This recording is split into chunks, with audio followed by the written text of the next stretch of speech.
Ya, ini terkait dengan apa namanya mekanisme pendataan ya Bapak Ibu.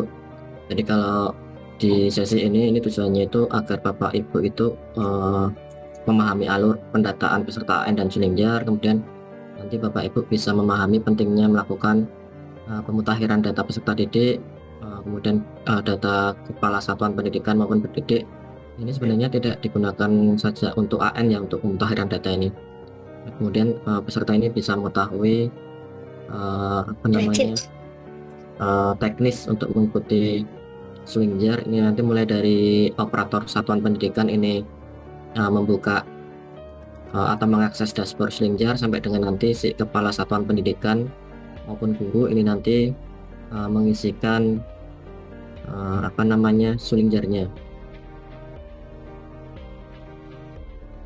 Kemudian ini terkait dengan alur pendataan peserta AN dan Sulingjar. Kalau untuk AN nanti ada siswa ya Bapak Ibu. Kalau Sulingjar ini nanti di aplikasi tersendiri tentunya itu pesertanya itu ada kepala satuan pendidikan dan guru. Nah, yang pertama itu terkait dengan entitas Dapodik, kemudian nanti ada konfigurasi tata kelola data pendidikan, kemudian ada sumber data AN dan sumber data Sulingjar. Nah, ini untuk entitas data di Dapodiknya. Jadi kalau di Dapodik itu dilakukan penjaringan data terkait dengan satuan pendidikan, itu ada lokasi identitas sekolahnya, ada lokasinya di mana, ada tanah bangunan, kemudian ada ruang dan alatnya. Kemudian kalau di peserta didik ini ada apa namanya identitas dari si peserta didiknya. Ini ada apa namanya variabel NIK, kemudian tempat tanggal lahir, namanya, jenis kelamin, kemudian nama orang tuanya. Nah, kalau di peserta didik, di pendidik dan tenaga kependidikan ini ada guru dan tenaga kependidikannya, ada identitas pribadinya ya sama seperti yang siswa tadi. Jadi dikumpulkan data terkait dengan variabel NIK, nama, kemudian tempat lahir, tanggal lahir, jenis kelamin maupun nama ibu kandungnya, termasuk nanti kepegawaiannya. Kemudian satu lagi di entitas Dapodik itu ada substansi pendidikannya. Jadi ada kurikulumnya, ada bahan ajar, ada media pembelajarannya, ada proses pembelajarannya, ada evaluasinya, dan ada pelaporannya. Kemudian ini konfigurasi tata kelola data pendidikan. Jadi data peserta yang digunakan atau dimanfaatkan untuk asesmen nasional ini sumber datanya dari penjaringan data di Dapodik maupun EMIS. Jadi kalau di apa namanya penjaringan data itu kan menggunakan 3 aplikasi ya Bapak Ibu. Kalau di Kemdikbud untuk satuan pendidikan PAUD sampai dengan Dikmen itu menggunakan Dapodik. Kalau di perguruan tinggi itu menggunakan Pendikti. Kemudian untuk satuan pendidikan di bawah naungan Kemenak itu penjaringan datanya itu menggunakan aplikasi EMIS. Nah, kalau tadi di masing-masing aplikasi penjaringan data itu tidak ditemukan siswa yang ganda ya, jadi bisa jadi ini siswanya ini dientrikan di 2 aplikasi pendataan tadi, bisa di Dapodiknya dengan di EMIS-nya. Jadi kalau datanya itu sudah dilakukan integrasi data di Pusdatin, itu nanti akan terlihat bahwa si siswanya ini ternyata dientrikan datanya di Dapodik dan di EMIS. Nah, artinya kalau data yang tercatat di 2 rombongan belajar maupun di 2 satuan pendidikan, ini artinya datanya dikategorikan menjadi data yang tidak valid atau menjadi data residu. Nah, data-data residu ini yang harus dilakukan verifikasi validasi tadi. Jadi kalau proses integrasi datanya di Pusdatin ini tidak hanya 3 aplikasi pendataan tadi ya, Dapodik, Pendikti maupun EMIS. Jadi selain dari 3 aplikasi pendataan itu, datanya juga akan diintegrasikan dengan data Dukcapil Kemdagri, kemudian data dari Kemensos. Nah, itu nanti kalau sudah di apa namanya integrasikan, nanti akan ketemu data residunya. Data residu itu yang harus dilakukan perbaikan oleh operator satuan pendidikannya. Nah, data yang valid ini nanti baru bisa digunakan untuk kepentingan program-program yang ada di internal Kemdikbud maupun di eksternal Kemdikbud. Nah, salah satunya itu kaitannya dengan AN, itu datanya digunakan untuk calon peserta AN maupun calon peserta Sulingjar tadi. Jadi kalau datanya itu masih kategori residu, itu datanya tidak akan kami kirimkan ke Pusmendik nantinya. Jadi harus dilakukan perbaikan data dulu sampai datanya ini valid, baru nanti datanya kami kirimkan ke Pusmendik. Nah, ini untuk sumber data asesmen nasionalnya ya, kurang lebih seperti ini gambarannya. Jadi kalau pemutakhiran data itu yang melakukan si operator satuan pendidikan. Jadi entrian data itu dilakukan oleh operator satuan pendidikan. Kalau satuan pendidikannya itu ada di bawah naungan Kemdikbud, itu nanti harus menggunakan aplikasi Dapodik tadi. Nah, nanti data yang dikirimkan atau di-sync dari operator sekolah itu akan masuk ke Setdijen Pardasmen dulu. Selanjutnya kalau untuk satuan pendidikan yang berada di bawah naungan Kemenak, itu nanti entrian datanya menggunakan EMIS. Nah, setelah operator sekolah itu atau operator madrasahnya itu mengisikan atau mengantri data, nanti datanya akan masuk dulu ke EMIS di pusat di Kemenak ya, baru nanti datanya dikirimkan ke Pusdatin tadi. Nah, tadi di bagian yang pertama tadi datanya tidak akan masuk menjadi data valid sebelum diintegrasikan ya. Jadi setelah data dari kedua aplikasi pendataan ini dikirimkan ke Pusdatin, nanti di Pusdatin dilakukan tadi pemadanan data tadi. Jadi ditemukan atau tidak data siswa yang sama tapi tercatat di dua rombel tadi. Nah, itu dilakukannya nanti di aplikasi Verval PD. Nanti akan ketahuan kalau ternyata satu siswa ini tercatat di dua rombel atau di dua satuan pendidikan. Nah, kalau tadi datanya ketahuan masih residu tadi atau belum valid, itu harus dilakukan verifikasi validasi dulu. Setelah dilakukan verifikasi validasi, datanya benar, itu baru nanti datanya akan dipublikasikan lewat laman pd.data. Itu aplikasi untuk menyajikan data-data peserta didik yang sudah valid ya. Jadi kategori validnya itu satu siswa itu tercatat di satu satuan pendidikan memiliki satu NISN tadi. Nah, setelah dipublikasikan di laman pd.data, ini nanti data peserta didiknya akan dikirimkan ke Pusmendik. Jadi nanti ada di BioAN ya. Nanti di BioAN itu bisa dilakukan penarikan data, kemudian sampling peserta AN-nya, kemudian digunakan untuk DNS dan DET. Jadi tadi kalau datanya siswa itu belum valid, itu otomatis siswanya tidak akan bisa diikutkan untuk sampling peserta AN ya. Karena data yang dikirim ke BioAN ini, ke Pusmendik ini hanya data-data yang sudah valid tadi. Nah, setelah di BioAN nanti baru datanya dimasukkan dalam WebAN tadi. Ini nanti digunakan untuk penetapan status, penetapan muda, kemudian ada data ID proktor maupun ruang, kemudian digunakan untuk pengaturan gelombang maupun sesi, dan digunakan untuk manajemen pelaksanaan. Nah, selanjutnya baru dilaksanakan AN tadi. Kemudian ini untuk waktu integrasi datanya ya, mulai dari Dapodik sampai datanya itu terkirimkan nanti ke Pusmendik di BioAN tadi. Jadi kalau aliran data dari Dapodik ke Pusdatin, data induk itu disettingnya sehari, jadi 1 kali 24 jam. Data hasil sync dari sekolah yang masuk ke server di Ditjen Pardasmen itu 1 kali 24 jam baru bisa masuk ke Pusdatin. Kalau dari entrian EMIS itu dari servernya pusat EMIS itu ke Pusdatin itu settingan waktunya per 6 jam.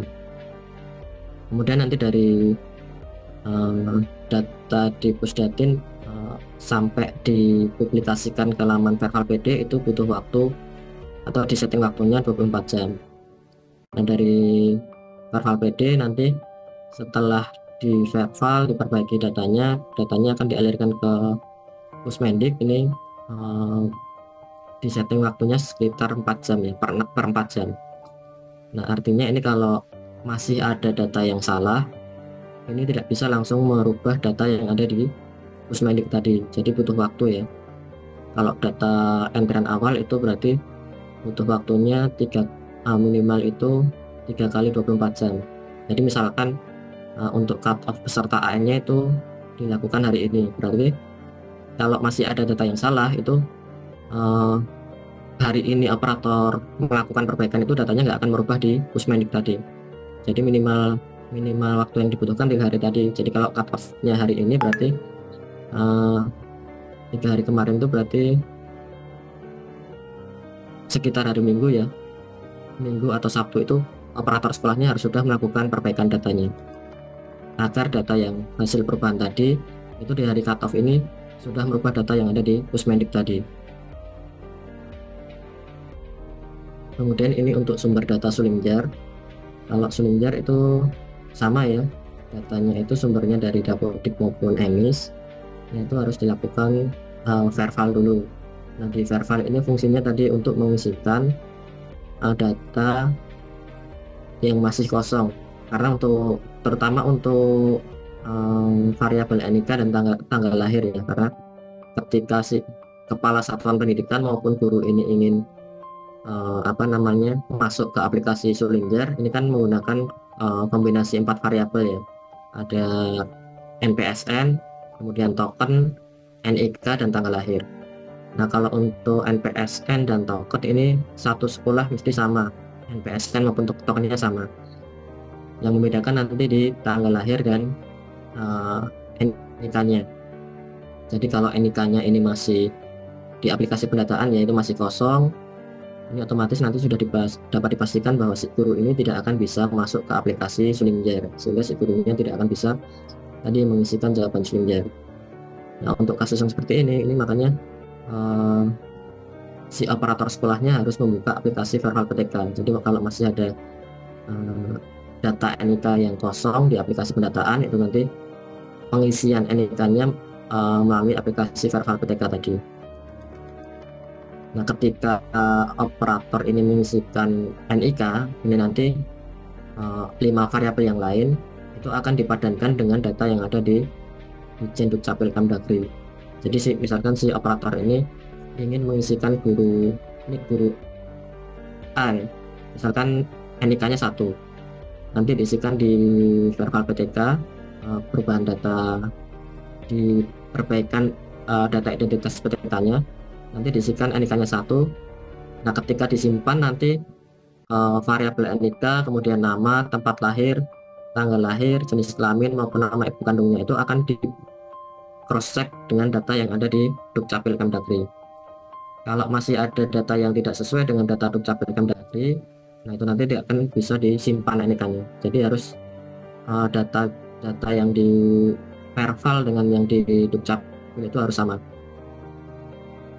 Nah, kalau sudah sama baru nanti kesimpan datanya. Nah, NIK yang diisikan itu bisa nanti ini bisa digunakan untuk masuk ke aplikasi Sulimjar tadi. Kemudian kalau di dashboard Sulimjar ini nanti semua NPSN yang aktif itu kami tampilkan di dashboard ya Bapak Ibu. Jadi misalkan ini di satuan pendidikannya sebenarnya sudah tidak ada lagi proses pembelajaran. Nah, harusnya kalau sudah tidak ada lagi proses pembelajaran itu ditutup dulu satuan pendidikannya. Jadi dinas itu mengeluarkan surat penutupan, nanti kalau sudah keluar surat penutupan baru nanti dinonaktifkan NPSN-nya. Kenapa harus dinonaktifkan? Agar nanti data sekolah ini tidak ikut dimasukkan ke dashboard Sulimjar tadi, karena sudah tidak ada pembelajaran tapi data NPSN-nya masih aktif. Nah, nanti ketika pengisian Sulimjar itu nanti misalkan tidak ada guru yang mengisi, yaitu nanti akan berpengaruh ke persentase pengisian Sulimjar di wilayah Bapak Ibu. Nah, nanti misalkan sekolahnya ini ingin ada siswa lagi misalkan terus mau beroperasi lagi, nanti bisa diaktifkan kembali NPSN-nya. Nanti dari dinas tinggal mengeluarkan surat keterangan yang menyatakan bahwa si sekolah tersebut aktif kembali. Nanti suratnya dikirimkan ke kami di Pusdatin. Nah, nanti kami bantu untuk pengaktifan kembali NPSN-nya. Jadi nggak perlu khawatir ya ketika misalkan salah menutup satuan pendidikan, itu nanti si NPSN-nya bisa direaktivasi lagi. Ini agar tidak berpengaruh ke persentase pengisian Sulimjar tadi. Kemudian di dashboard itu kalau di satuan pendidikan yaitu bisa mencetakkan kartu login tadi. Nah, kartu loginnya ini nanti didistribusikan ke kepala satuan maupun ke guru, itu nanti digunakan untuk masuk ke aplikasi Sulimjar tadi. Nah, di kartu login itu nanti untuk variabel nicknya tidak kami tampilkan ya. Jadi kami tampilkannya itu di variabel di kartu login itu hanya nama gurunya, kemudian NPSN-nya, tokennya, kemudian tanggal lahirnya. Nah, kenapa tidak kami tampilkan ini? Sebenarnya asumsinya itu si guru ini tahu berapa NIK yang dientrikan di aplikasi pendataan tadi. Jadi NIK-nya tidak kami tampilkan. Nah, ini untuk menjaga juga agar data yang ada di kartu login ini tidak dimanfaatkan oleh pihak-pihak yang tidak berkepentingan. Kalau nanti NIK-nya kami tampilkan, kemudian kartunya itu dipegang oleh orang yang tidak berkepentingan, nanti beliaunya masuk mengisi gitu kan, artinya yang mengisi kan bukan guru yang bersangkutan nanti. Nah, ini kalau ini sama ya, 1 kali 24 jam dari Dapodik Babon Emis itu datanya masuk ke Pusdatin untuk PTK-nya. Nah, nanti cut off-nya itu kalau untuk pelaksanaan Jelenjar itu di H-3 sebelum pelaksanaan di masing-masing jenjang. Kemudian nanti cetak kartu loginnya itu ada di H-1, itu baru bisa dicetak kartu loginnya. Kemudian yang selanjutnya ini terkait dengan pentingnya melakukan pemutakhiran data dalam mengurangi residu data pendidikan. Jadi ada 3 tadi ya, ada residu satuan pendidikan, residu peserta didik, kemudian residu PTK-nya. Nah, PTK itu nanti termasuk yang kepala satuan pendidikan dan guru tadi. Kemudian ini sebelum masuk ke pembahasan residu tadi, ini ada definisi dari residu data pendidikan. Jadi tadi dikelompokkannya menjadi 3 residu ya. Ada residu satuan pendidikan, ada residu data peserta didik, dan data residu pendidik dan tenaga kependidikan. Kalau di residu data satuan pendidikan ini data satuan pendidikannya ini belum valid. Nah, biasanya itu ada berbagai kasus yang kenapa nggak validnya. Ada yang ganda, ada yang NPSN-nya tidak ditemukan di referensi NPSN. Jadi NPSN yang valid itu kan ketika dicari NPSN-nya itu harus ketemu di halaman referensi data ya.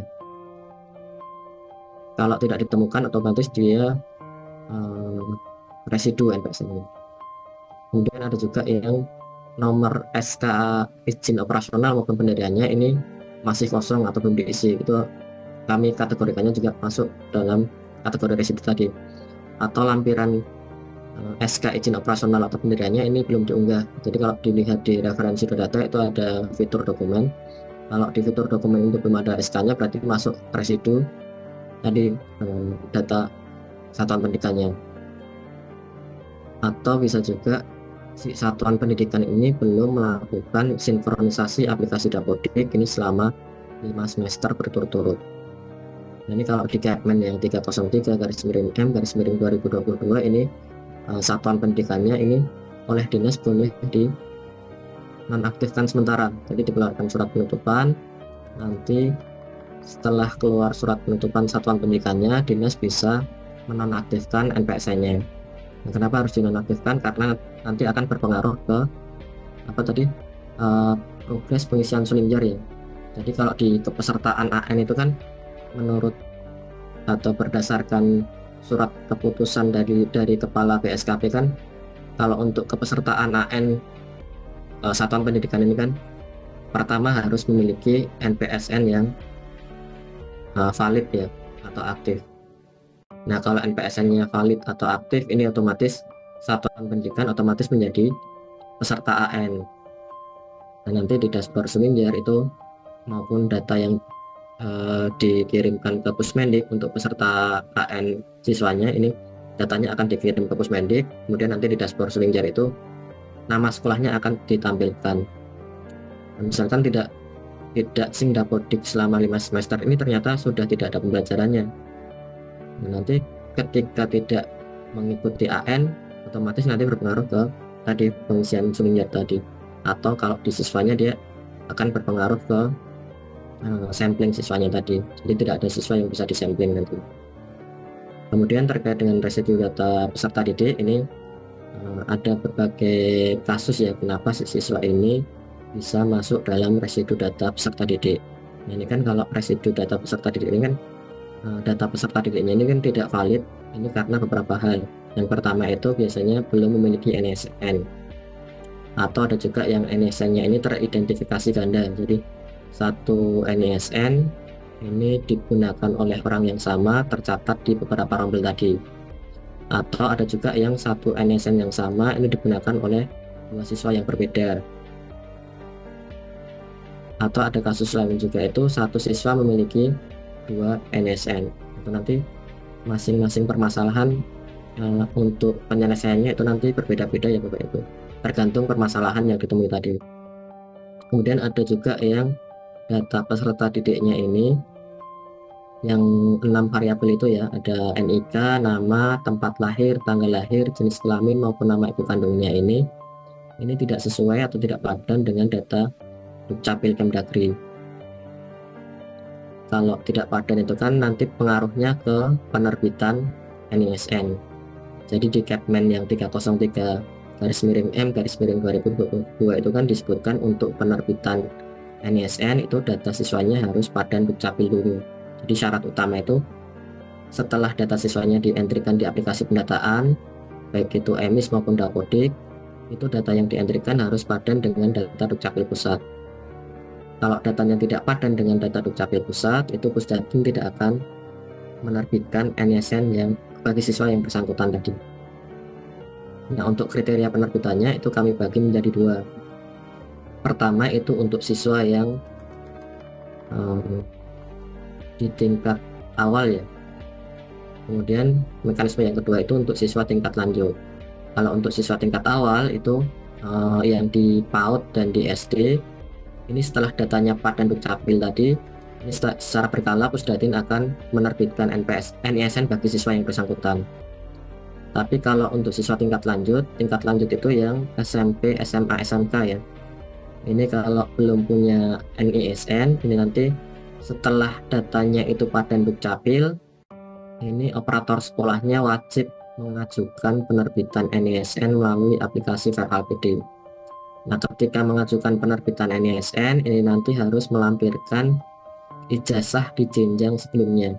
Jadi misalkan ini siswanya yang SMP belum memiliki NISN. Kalau masih ada salah satu variabel data master yang belum valid atau tidak padan Dukcapil, itu nanti harus diperbaiki dulu datanya sampai datanya padan Dukcapil. Setelah datanya padan Dukcapil, baru nanti operator sekolahnya bisa mengajukan penerbitan NISN, nanti melampirkan ijazah yang di SD maupun di MI atau paket A-nya.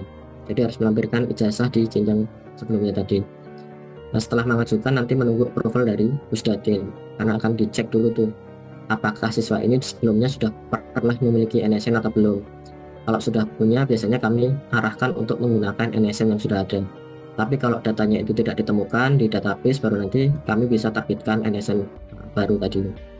Nah, yang ketiga ini terkait dengan residu data pendidik dan tenaga kependidikan. Nah, ini kalau kaitannya dengan Sulingjar tadi, Sulingjar untuk guru dan kepala satuan pendidikan ya, ini yang menjadi perhatian itu nanti di bagian NIK dan tanggal lahir tadi. Jadi NIK dan tanggal lahir di aplikasi pendataan ini tidak boleh kosong. Nah, kalau ingin memperbaiki NIK atau tanggal lahirnya, itu otomatis nanti harus melakukan perbaikan di semua variabel, karena di VerHalPTK itu kan ketika memperbaiki satu data atau satu variabel, nanti 6 variabel ini akan dipadankan dengan data Dukcapil Kemdagri tadi. Kemudian ini implikasinya ya, kalau datanya itu masuk dalam kategori residu, ini terutama untuk pelaksanaan AN maupun Sulingjar bagi guru dan kepala satuan pendidikan tadi. Kalau NPSN-nya tadi tidak SIM Dapodik selama 5 semester tadi ya, ini otomatis NPSN-nya kan masih terbaca aktif ya. Jadi nanti Pusdatin akan menampilkan data sekolahnya ini di dashboard Sulingjar. Nah, kalau nanti sekolahnya tidak ngisi, nanti otomatis akan mempengaruhi persentase pengisian Sulingjarnya di wilayah Bapak Ibu. Dan nanti pasti dari direktorat terkait ini mesti akan menagih ke Bapak Ibu, ini kenapa tidak 100% pengisian Sulingjarnya. Nah, ternyata sekolahnya ini memang sudah tidak aktif. Nah, kalau tidak aktif nanti kan berpengaruh ke pengisian Slingjar. Nah, nanti Bapak Ibu kesulitan sendiri nih ketika ditagih oleh direktorat. Jadi kalau sudah ketahuan ini sekolahnya itu tidak aktif, itu di jauh-jauh hari harusnya sudah dilakukan penonaktifan NPSN tadi. Kemudian yang kedua ini terkait dengan peserta didik. Ini biasanya yang bermasalah itu siswanya belum memiliki NSN. Padahal ini siswanya ada di tingkat AN ya, tingkat 5, 8, kemudian di tingkat 11 ya. Ini kalau siswanya itu di tingkat tadi belum punya NSN, otomatis siswanya ini tidak akan bisa masuk ke sampling, daftar sampling untuk mengikuti calon peserta AN tadi. Karena di keputusan kepala BSKP ini kan terkait kepesertaan siswa untuk AN ya, itu kan harus memiliki NSN valid ya. Nah, sedangkan siswanya ini belum punya NSN tadi, jadi tidak akan bisa diikutkan dalam sampling calon peserta AN tadi. Jadi harus diterbitkan dulu NSN-nya tadi. Kemudian untuk tenaga kependidikan tadi yang NIK-nya maupun tanggal lahirnya kosong itu dipastikan tidak akan bisa masuk ke aplikasi Slingjar. Jadi harus diperbaiki dulu datanya di Verval tadi, lewat Verval. Nah, tadi perbaikan datanya itu sebaiknya dilakukan tadi di H-3 sebelum dilakukan cut off data tadi, agar data yang hasil perbaikannya itu masuk ke bisa terkirimkan ke Pusmedik maupun di dashboard Slingjar tadi. Kemudian ini rekapitulasi ya, sebenarnya ini Bapak Ibu bisa melihat daftar ini di laman referensi.data.kemdikbud.go.id. Dan di laman itu ada fitur terkait dengan satuan pendidikan yang tidak melakukan update data Dapodik. Nah, ini kami tunjukkannya atau yang harus menjadi perhatian itu di satuan pendidikan yang tidak melakukan update data Dapodik di 4 semester dan sebanyak 4 semester dan 5 semester ya. Kalau 5 semester ini kan otomatis harusnya dinas sudah mengeluarkan surat penutupan, kemudian diikuti dengan penonaktifan NPSN di Verval SP. Ini agar si satuan pendidikannya tidak diikutkan menjadi peserta AN maupun Slingjar tadi. Ini kebetulan kami melihat datanya di bulan Mei ya. Ini artinya kan semester sekarang ya. Nah, kalau pelaksanaan AN maupun Slingjarnya itu di semester depan, ini yang harus dilihat lagi di satuan pendidikan yang tidak melakukan update data 4 semester berturut-turut. Kalau di semester depan ini kan yang sekarang 4 semester tidak melakukan update data Dapodik, kan nanti di semester depan sekolah ini kalau tidak update lagi artinya 5 semester ya, secara berturut-turut sekolah ini tidak melakukan update data Dapodik. Nah, ini harus dipastikan di semester depan itu ya, pilihannya dua tadi. Kalau pilihannya itu update data di Dapodik atau di nonaktifkan sementara. Jadi kalau dinonaktifkan harusnya dinas menonaktifkan NPSN-nya lewat Verval SP tadi, agar datanya itu tidak masuk dalam pesertaan AN tadi. Tapi untuk yang 4 semester ini menunggu dilihat dulu nanti di sync semester depan. Kalau di semester depan itu tidak sync, berarti dinas bisa menutup tadi. Nah, ini satuan pendidikannya itu mana saja yang tidak melakukan update data Dapodik selama 4 semester maupun 5 semester. Ini nanti kalau Bapak Ibu buka laman ini dipilih provinsinya, nanti muncul kabupaten kota, dipilih kabupaten kota nanti muncul kecamatan, kemudian dipilih kecamatan nanti akan muncul mana satuan pendidikan yang tidak update data Dapodik ini. Nah, nanti Bapak Ibu tinggal verifikasi ke satuan pendidikan nih, benar nggak sih satuan pendidikannya ini masih beroperasi atau tidak, masih aktif atau tidak. Kalau tidak aktif ya sudah keluarkan dulu surat penutupannya tadi, kemudian dinonaktifkan NPSN-nya. Nah, ini dasarnya ya, ada Kepmen 303/2022. Ini yang di 5 semester berturut-turut tidak update Dapodik, ini bisa di nonaktifkan dulu. Nah, kenapa harus dinas yang mengeluarkan surat penutupan satuan pendidikan? Karena di aturan pendirian satuan pendidikan kan kewenangannya ada di dinas kabupaten kota atau provinsi ya, sesuai jenjangnya.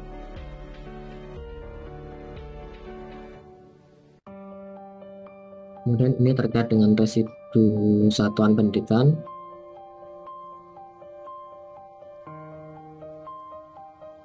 Ini untuk residu di satuan pendidikan ya. Jadi kalau di keputusan kepala BSKP tadi kan untuk kepesertaan AN itu kan satuan pendidikan harus memiliki NPSN yang valid ya. Kemudian terdaftar dalam pangkalan data Dapodik maupun EMIS tadi. Artinya kalau tadi satuan pendidikannya itu harusnya sudah ditutup tapi belum ditutup, artinya kan masih aktif. Nah, ini akan berpengaruh ke tadi kepesertaan AN tadi. Jadi datanya tadi akan dikirimkan ke Puspendik ini sebagai peserta AN. Kemudian kalau di Slingjar itu tadi datanya akan ditampilkan di dashboard Slingjar tadi.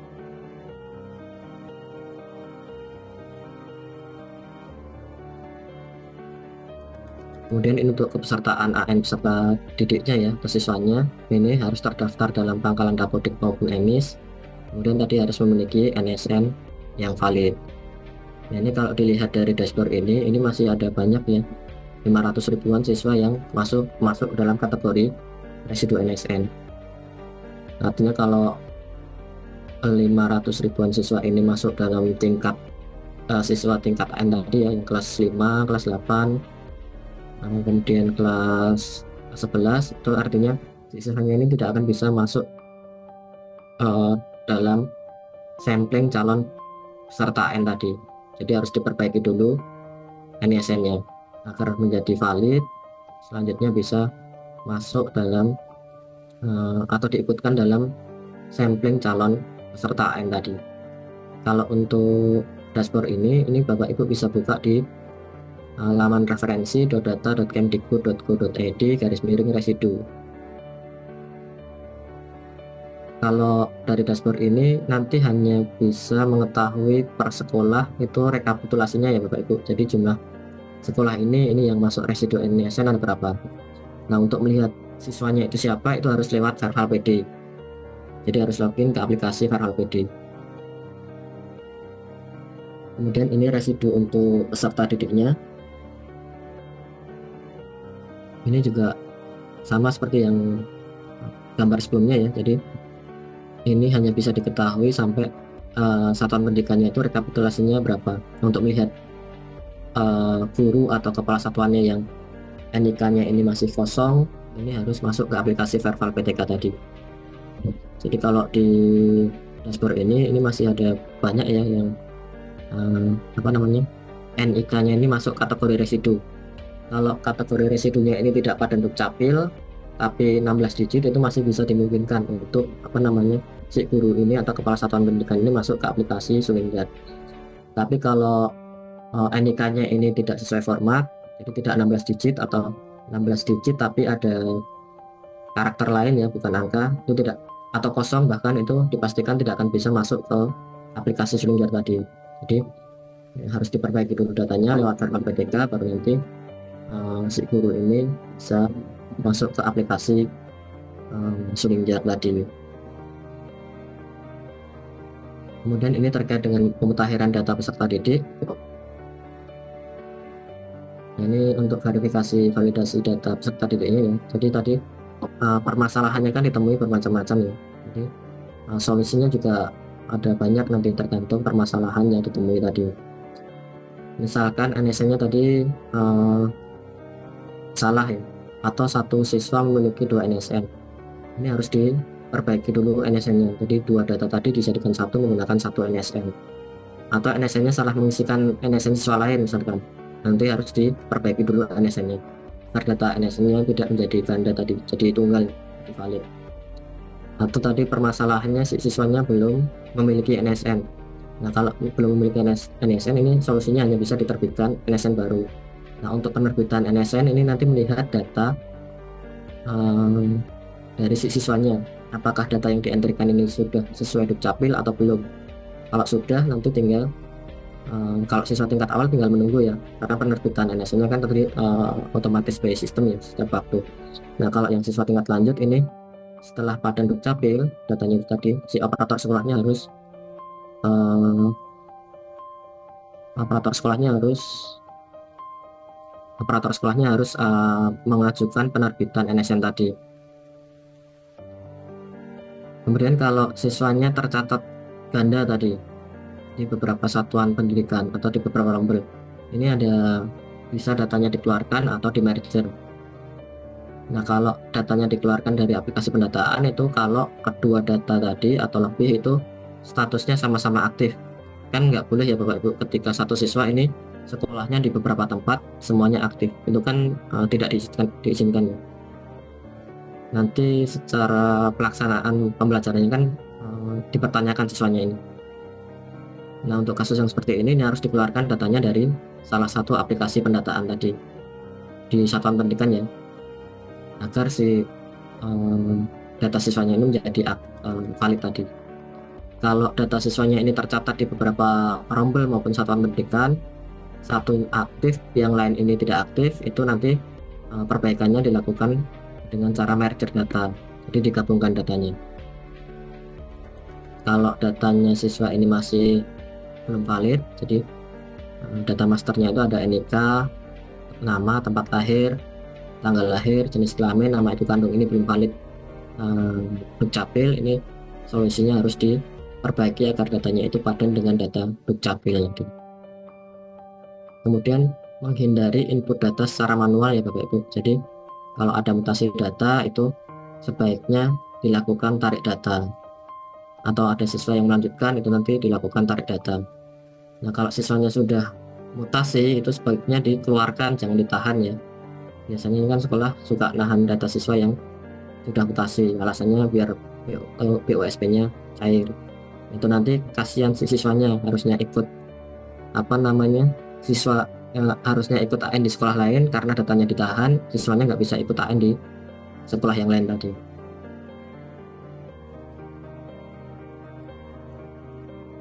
Kemudian ini contoh data residu yang pertama ini satu siswa tercatat di dua rombel di dua satuan pendidikan.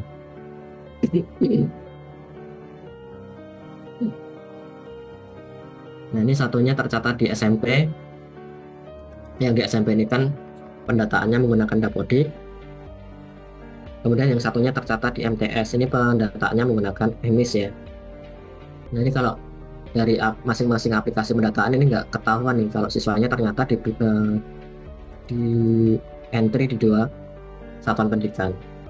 Nah, setelah datanya itu masuk ke Pusdatin, ini baru ketahuan siswanya ternyata datanya itu di entry di SMP dan di MTS tadi. Yang di SMP itu kelas 7, yang di MTS kelas 8. Statusnya sama-sama aktif. Ini kan nggak jadi pertanyaan ya sebenarnya. Terus ini masuk ke sekolahnya kapan nih siswanya?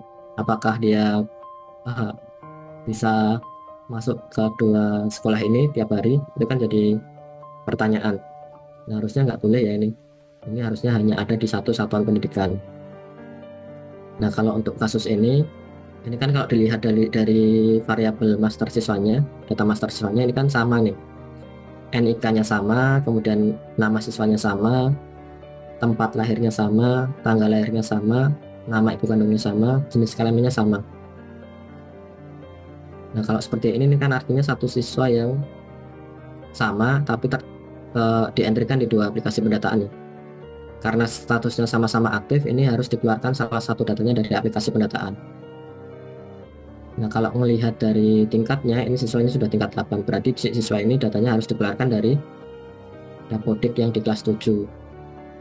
Ini kalau seperti ini siswanya yang di MTS ini karena tingkat 8 ya, tingkat 8 itu kan tadi masuk dalam calon peserta AN, berarti siswanya ini di MTS tadi datanya tidak bisa diikutkan dalam sampling calon peserta AN karena masih ganda dengan data yang di SMP.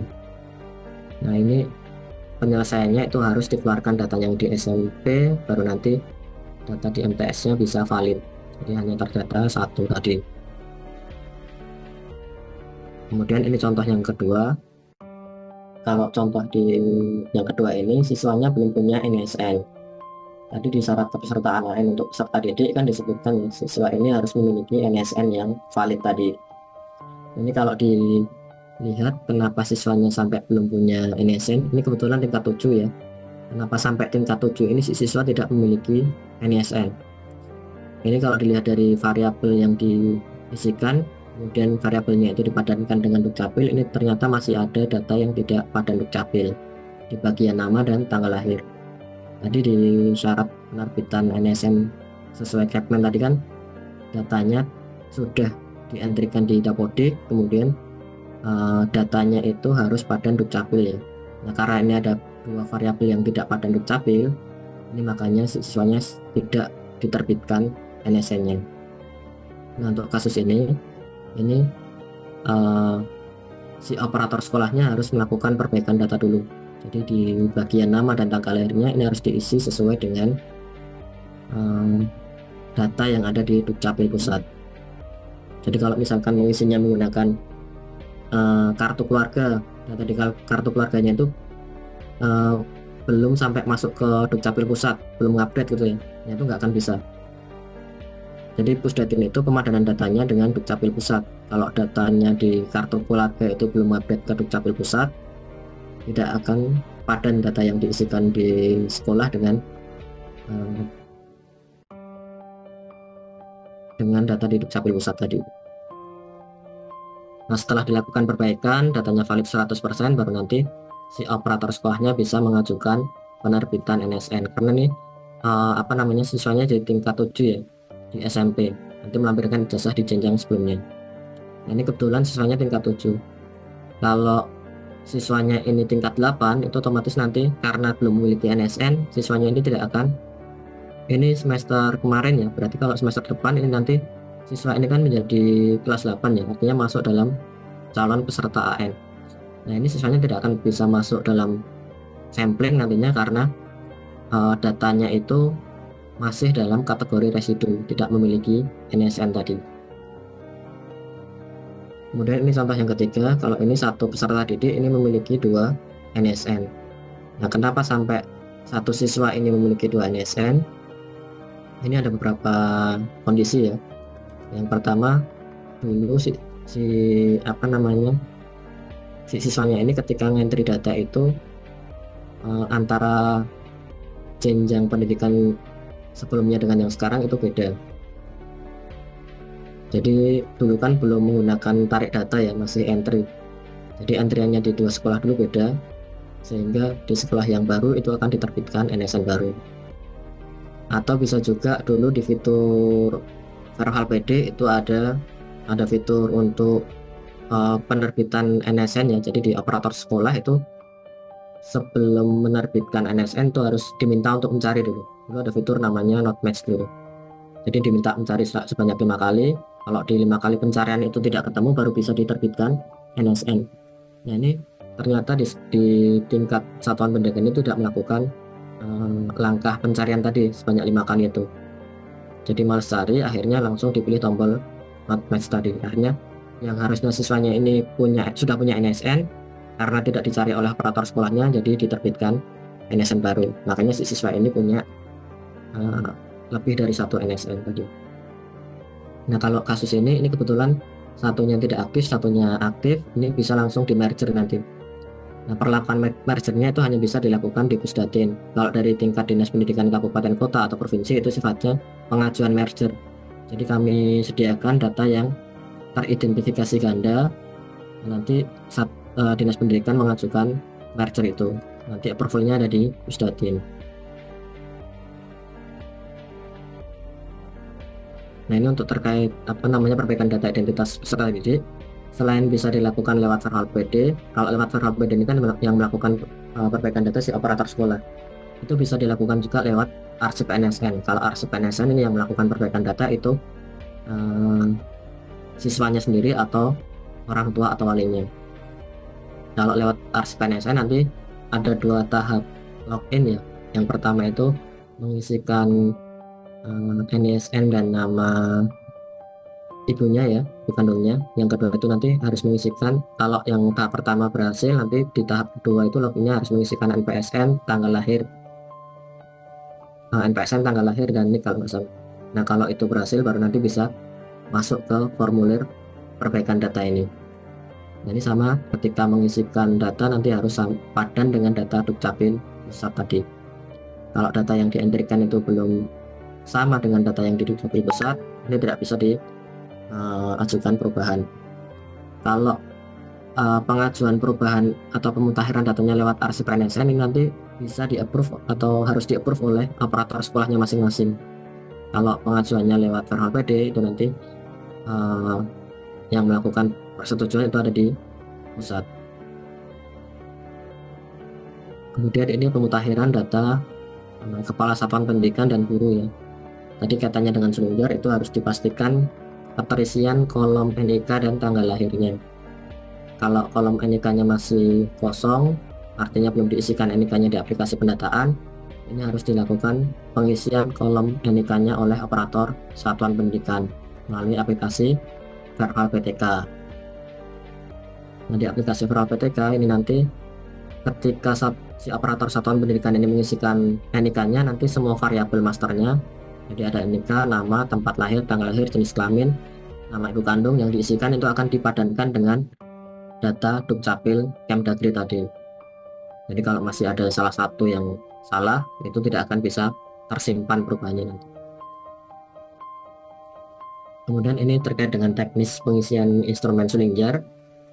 Yang pertama itu si operator sekolahnya harus mengakses dashboard Sulingjar dulu. Nah setelah operatornya mengakses dashboard Sulingjar, nanti melihat siapa peserta Sulingjar di satuan pendidikannya, kemudian nanti si operatornya harus mencetakkan kartu login. Nah kartu login ini nanti didistribusikan ke kepala satuan pendidikan maupun guru di satuan pendidikan masing-masing, baru nanti dari dasar kartu login itu si guru bisa mengakses atau masuk ke aplikasi Sulingjar. Nah untuk fiturnya itu sama ya dengan tahun kemarin, jadi tidak ada perubahan aplikasi untuk dashboard Sulingjarnya, kecuali untuk yang satuan pendidikan RA. Nah itu perubahannya hanya untuk mengunduh atau mendownload hasil dari Sulingjar. Kalau teman-teman di Kemdikbud kan hasilnya bisa diunduh lewat rapat pendidikan ya. Nah kalau teman-teman yang di Kemenak ini yang RA itu mereka tidak punya akses ke rapat pendidikan, makanya kami berikan satu fitur agar mereka bisa mengunduh hasil pengisian Sulingjar ini. Nah untuk bisa masuk ke dashboard Sulingjar ini harus terdaftar di laman SDM atau di aplikasi jaringan pengolah data pendidikan dan kebudayaan. Nah kalau belum punya akun SDM tadi, otomatis tidak akan bisa masuk ke dashboard Sulingjar. Nanti harus melakukan registrasi dulu di laman SDM tadi. Setelah punya akun atau sudah registrasi, ini nanti baru akunnya bisa digunakan untuk masuk ke aplikasi dashboard Sulingjar ini. Nah nanti kalau masuknya itu sebagai satuan pendidikan, nanti kami tampilkan daftar guru di satuan pendidikan. Jadi data hasil cut off di H-3 itu datanya kami publikasikan di dashboard ini. Tapi kalau masuknya ini sebagai dinas pendidikan, nanti kami sediakan datanya itu levelnya level dinas ya. Jadi nanti ada wilayahnya mana, kemudian kalau masuk ke dalam wilayah itu ada daftar satuan pendidikannya mana. Kalau masuk ke satuan pendidikannya nanti ada daftar guru atau kepala satuan pendidikan yang menjadi peserta Sulingjar tadi. Nah bedanya antara admin di dinas dan satuan pendidikan, nanti kalau di satuan pendidikan itu ada fitur cetak kartu dan konfirmasi.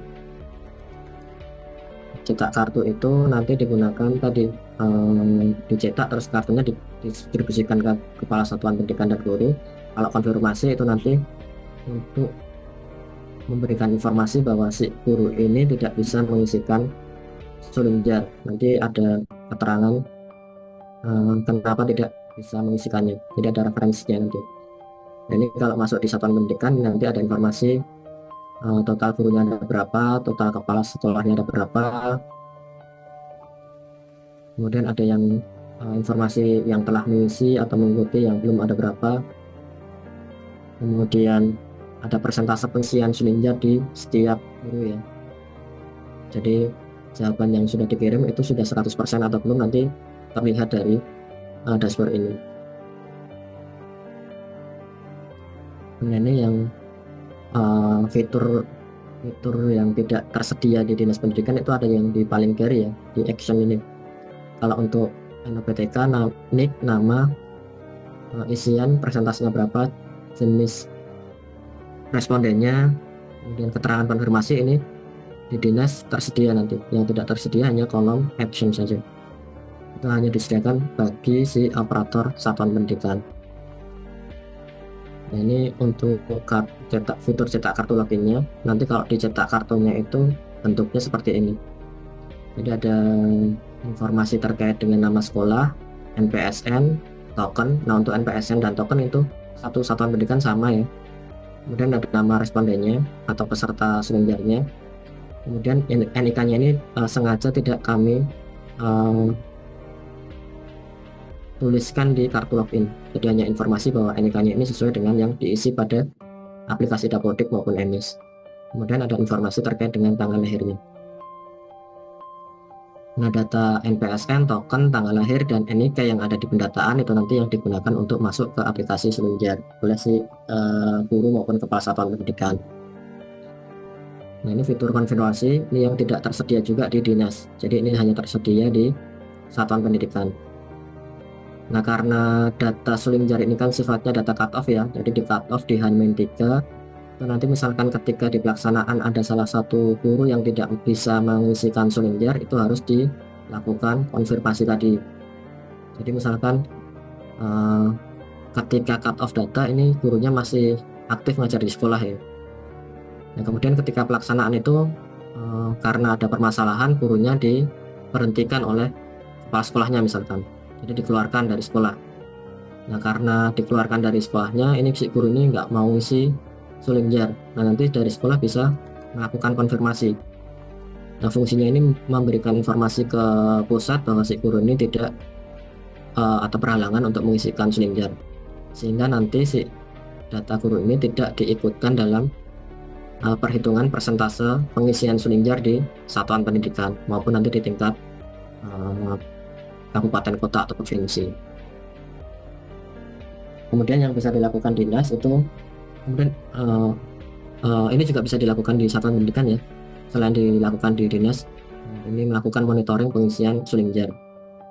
Jadi kami sediakan warna nanti untuk memudahkan si peserta yang sudah terdaftar ini sudah mengirimkan data ke pusat atau belum, atau prosesnya itu sampai di mana pengisiannya.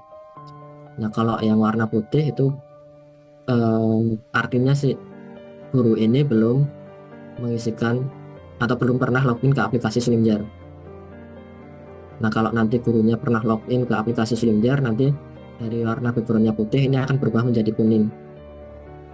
Jadi ini artinya kalau kuning, gurunya pernah masuk ke aplikasi Sulinjar, mungkin sedang mengerjakan atau menjawab Sulinjarnya, tapi belum selesai ya, makanya jawabannya belum bisa dikirimkan ke pusat.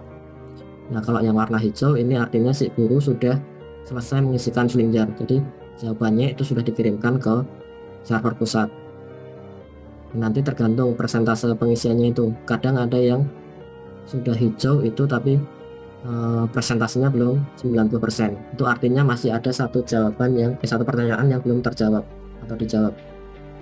Atau ada beberapa pertanyaan yang belum dijawab tadi. Untuk yang kasus tahun kemarin itu kenapa sampai ada yang sudah dikirimkan tapi persentasenya belum 90%, itu kemarin karena ada kesalahan mapping jawaban. Jadi jawaban yang sama itu di referensinya ada dua, makanya kalau gurunya milih referensi yang satu itu tidak terakumulasi jadi 100% kemarin. Mas Seto izin, waktu kita udah makin mepet nih. Oh ya, ini tinggal satu lagi Mbak, pengisian Sulinjar. Oke, siap Mas Seto. Nah, ini untuk pengisian Sulinjar ya, ini yang bisa login itu hanya kepala satuan pendidikan maupun guru yang terdaftar di dashboard Sulinjar tadi. Jadi nanti harus mengisikan NPSN, token, NIK, dan tanggal lahir. 4 variabel ini tadi ada di 3 variabel ya, variabel 1, 2, dan 3 ini ada di kartu login. Yang variabel 3 ini, yang NIK ini ada di aplikasi pendataan tadi. Jadi misalkan lupa NIK-nya berapa yang ada di aplikasi pendataan, nanti bisa langsung menghubungi operator sekolahnya untuk melihat berapa NIK yang dientrikan di aplikasi pendataan. Itu bisa dilihat di Dapodik maupun bisa dilihat di Karhal PTK nanti. Nah, setelah diisikan nanti bisa login, kemudian harus dicek dulu ya. Sebelum keluar pertanyaan kan ada satu halaman. Ini ada data gurunya. Jadi namanya siapa, sekolahnya di mana, NPSN-nya berapa, jabatannya apa. Ini harus dipastikan. Kalau guru berarti nanti jabatannya sebagai guru. Kalau kepala sekolah berarti nanti jabatannya sebagai kepala satuan pendidikan. Karena nanti instrumen yang diisikan antara guru dan kepala satuan itu berbeda ya. Kalau ternyata yang muncul ini masih salah, harusnya kepala satuan misalkan, tapi di instrumennya masih guru, berarti tidak perlu mengisikan nanti, karena masih salah jabatannya. Nah, biasanya jabatannya salah itu karena update Dapodiknya telat biasanya. Nah, harusnya sebelum cut off itu sudah ditentukan sebagai atau ditugaskan sebagai kepala sekolah, tapi yang bersangkutan ini ketika cut off belum ditugaskan sebagai kepala sekolah, makanya di jabatannya biasanya salah. Kemudian kalau sudah dipastikan sesuai, baru nanti bisa mulai mengerjakan instrumen suling jarinya. Nah, ini kalau ini sama ya, tidak ada perubahan untuk aplikasinya. Nah, nanti untuk memudahkan Bapak Ibu guru maupun kepala satuan pendidikan, ini di sebelah kiri itu kami sediakan fitur nomor halaman ya. Jadi di satu nomor itu bisa jadi Bapak Ibu guru ini harus menjawab lebih dari satu pertanyaan atau pertanyaan atau pernyataan. Nah, ini biasanya kalau ada satu jawaban atau pertanyaan yang terlewat tidak dijawab, itu Bapak Ibu kesulitan mencari tadi terlewatnya di pertanyaan di halaman berapa. Nah, ini untuk memudahkan Bapak Ibu, ini sebenarnya nanti diarahkan atau diklik di angka 1, kemudian nanti di bawah kanan itu ada tombol selanjutnya. Kalau di gambar ini yang gambar D ya, gambar atas yang gambar D, itu tombol selanjutnya. Dan nanti tinggal diklik terus ya. Itu kalau sudah dijawab, otomatis nanti akan lanjut ke halaman selanjutnya. Nah, kalau nanti ketemu di halaman yang pernyataannya itu belum dijawab, itu tidak akan bisa lanjut ke halaman selanjutnya. Itu untuk memudahkan pencarian tadi ya. Nah, setelah semua pertanyaan itu terjawab, nanti jangan lupa melakukan konfirmasi pengiriman jawaban. Nah, di tahun kemarin itu ada yang sudah dijawab semua tapi tidak dilakukan konfirmasi pengiriman jawaban. Akhirnya di Sarana Pusat tidak ada. Ketika dilihat di monitoring tadi, lewat dashboard tadi masih kuning, jadi belum hijau. Kemudian untuk pengisian suling jar ini sebaiknya menggunakan perangkatnya itu perangkat yang sama ya. Jadi tidak disarankan, misalkan ingin bergantian itu tidak disarankan untuk bergantiannya kalau satu guru yang awal mengisi itu belum selesai sampai mengirimkan atau melakukan konfirmasi. Atau misalkan si guru ini ingin ganti perangkat dari awalnya laptop ke HP, itu harus diselesaikan dulu semua pertanyaannya, dijawab dulu semua, dikirimkan, baru nanti pindah perangkat bisa. Kalau belum selesai semua, belum dikirimkan jawabannya kan jawabannya masih tersimpan di perangkat yang awal ya. Jadi si guru ini tidak bisa mengirimkan kalau semua pertanyaannya tadi belum dijawab semua.